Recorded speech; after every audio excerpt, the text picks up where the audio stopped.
With us is Devender, and now we heard the story about it, how to become from the flair tender to the bar manager, one of the best places in Hong Kong.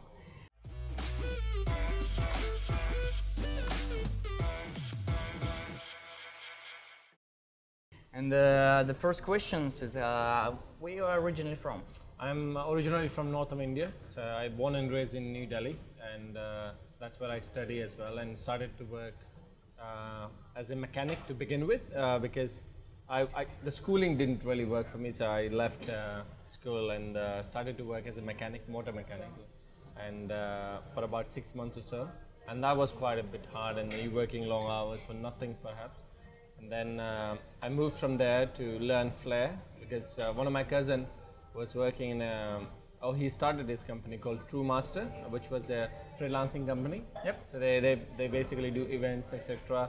across Delhi and India, and they used to have a guy called Shaker, and who used to do a very good flair. And by that point of time, I knew that it's called juggling, not flair, you know.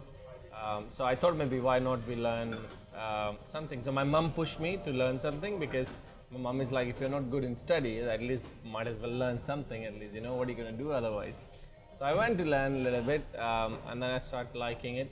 And then one fine day, my cousin asked me to come over with him for an event. Yep. And that's the first time actually I saw people communicating in English, which was quite an eye-opener for me, because at that point in time I didn't know how to speak English at all.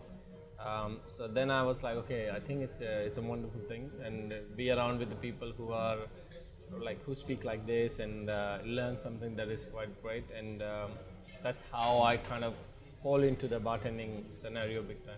And how many years you already in hospitality? I've been working in hospitality about 10 years, or say 10, 12 years. I left in between because there was a time when I met with an accident while working, and I had to quit bartending for about 2 years.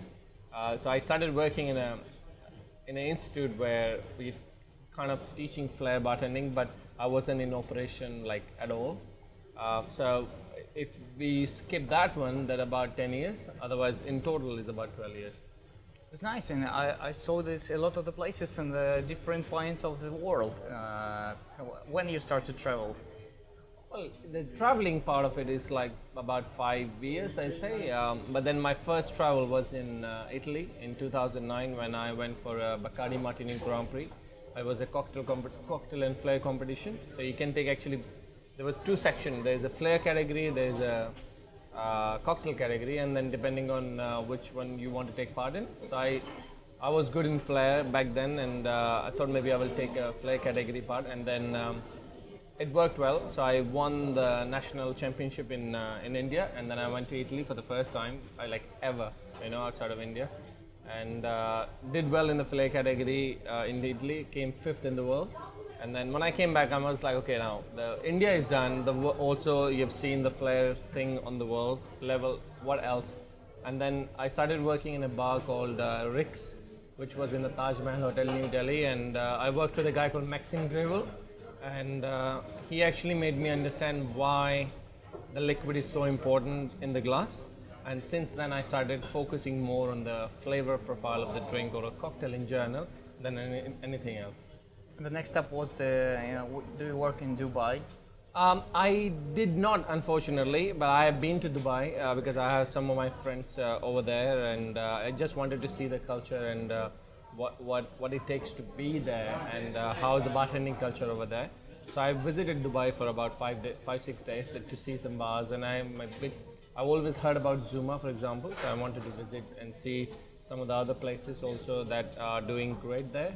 And that's what I like about bartending, because you are in one place. Like, for example, I come to Hotel Mezzo every day, but then every day is different because the fact that the clientele that you're dealing with, and people are traveling from different parts of the world. And it's really important for you as a person to travel, because cocktail making is one thing, right? And also to give an experience to host something or host some people is another. So I always used to, when I wasn't traveling, I always used to be like, what do you like to have, what do you don't like, etc., etc., and then the conversation is finished. So ever since I started traveling, so you kind of bring the elements of the different parts of the world into a conversation that you're having with a guest. So if they talk about, say, Paris, they talk about London, New York, or they talk about Asia, Singapore, KL, etc. So at least you have some element to kind of throw into and then be part of the conversation, then actually just talk about drinks and the new spirit, etc. Because sometimes people are not interested in it really, you know. But then how do you communicate and make a bond with them so that they come back to you? And how you make decision to move to Hong Kong? My friend was working here in Auto Imizo before, and who I actually trained, not trained as such, but then I was part of the institute where he came to learn bartending. Yep. And that point in time, I was a flair instructor. So we kind of shared the knowledge. Let's put it that way. And then he started traveling. He was in London, and then he came to Hong Kong, and he started to work here. And that point in time, about in 2012 or 13, I was working in Mumbai in a bar called Ellipsis, which was a modern American restaurant and bar. And then the bar program was done by Death and Company from New York. And then when they came to do a bar program and then they asked me to join them, I was like, you know, of course I would love to, because they are incredible at what they're doing, and they have proven themselves, and their bar has been rated amongst the best in the world. So I thought, why not I joined them, right? So I joined, it's about 6 months bar program that was, but I was the last member to be part of the team, because that point in time I had a project running in Sri Lanka. So I was there for 2 months to do the project. So when I came back from Sri Lanka, I straight away joined Ellipsis, and I spent about 3 months with them. And then they go through all the recipes, etc. And what we were doing back then in Ellipsis was quite different and quite something that India has not seen before. So it was sort of like a hype, and everyone was talking about it, which was amazing. And when they left, I took over the bar program for about a year, and then I came here because my friend was leaving and he was moving to San Francisco with his fiance, and then he was looking for someone to replace him. And then since I like traveling and I wanted to see a different market, not necessarily a different bar, because in India I would have joined a different place, you know, get better money, etc. But then it's not the different market, because for me as a bartender, I believe that you can join bar to bar or change places, but if you're in a different market, it adds so much other value than just adding sort of like, because at some point you're not moving because you want to learn how to make cocktail. And as a bartender, the earliest we understand that cocktail is just a minor part of the experience, the better it is. As to how I see it, you know, because if you don't greet people when they walk in and when they're sitting there and then you don't know their name, there's something wrong. And it doesn't matter how great drinks you make. Yes, it's true. What was the hardest thing when you moved to Hong Kong? The market, in order to understand, like when I moved here, my friend wasn't here because he already was in San Francisco. The beverage manager who was working here, so when I joined, he went on a holiday, and then when he came back, he left. So then I was on my own. So it was difficult in the beginning, because when you change the market, the palate of the people are different, and what we like in India to what people like in Hong Kong is different. Not entirely, but then there is a big gap, you know, that you need to understand what people like, because like there was a drink that I used to do I used to do here I used to do back in India, and then I started doing here, and people didn't really appreciate it, not because of the drink was bad, but maybe because it's a different palate, different market altogether, you know. Not everybody like Manhattan or a Negroni, but it's one of the most beautiful drinks ever invented, right? So that was the hardest part, to understand the market and what people do like.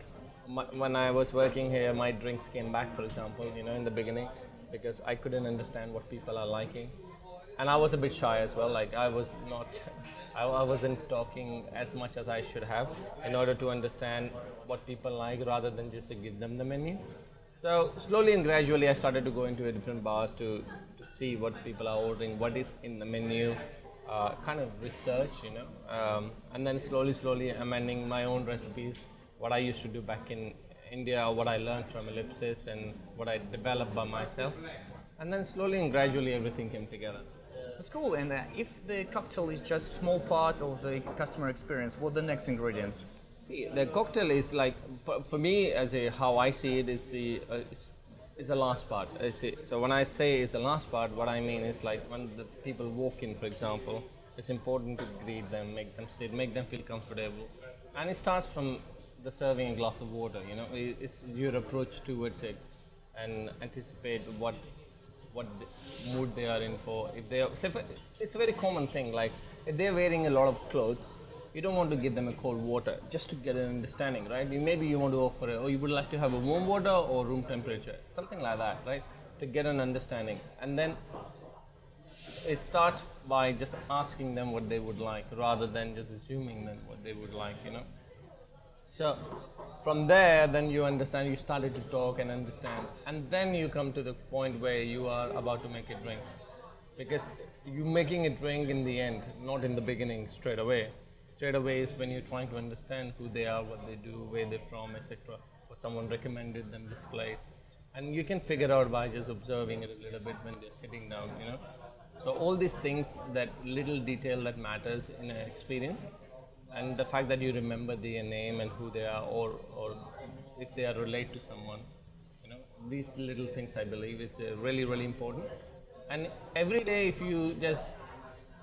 to me, every day, if you're meeting 200 people, if you just can remember one, or you make an experience for one person, is all that matters. Because every day you do one person at a time, and imagine how many people you can do in a month, and in 6 months or a year. It's great. Let's imagine you have chance to go back in time to you young, and you have like few advice for you younger. What advice you give to yourself?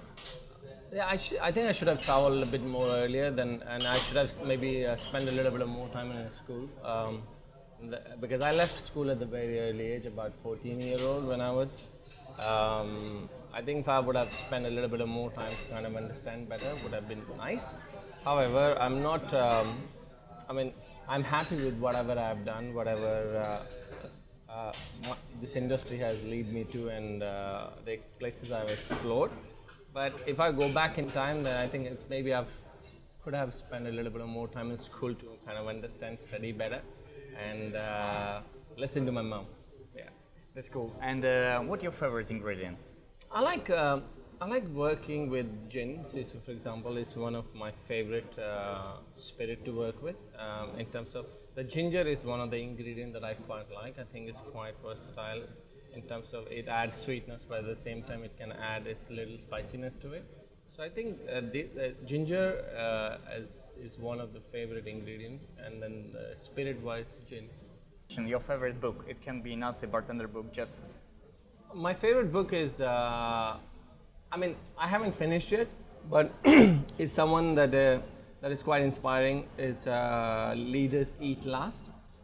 It's a book by Simon Sinek. He's a guy in New York. He's a writer. He talks about inspirational things, and he wrote 2 books. I think 3 books he wrote, but 2 of them are something my favorite.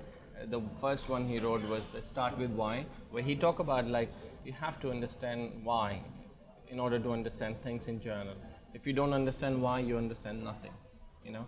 And then the second book that he wrote, which became one of the best-selling books, I believe, it's called Leaders Eat Last, where he talk about leadership, that why things work and doesn't work. Because, you know, sometimes we, as a manager or as a superior, assume a lot of things that are happening on the ground level, but then if you dig deep and then you understand why, then you make a difference, you know, and that is when the team come together. And I think that book in general is for everybody, not about being a manager or no manager, but even as a person, it kind of inspires you a lot. And that book is, I believe, for any industry per se, you know, because if you're running a team, it's important for you to look after them.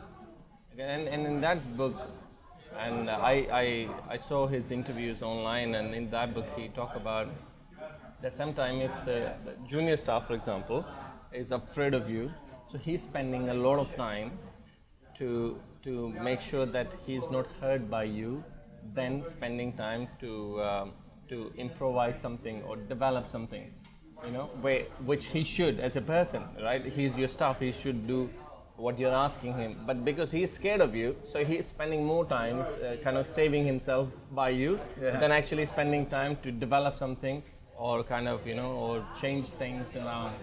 So that book is about that, which I quite like. So Leaders Eat Last is one of my favorite books.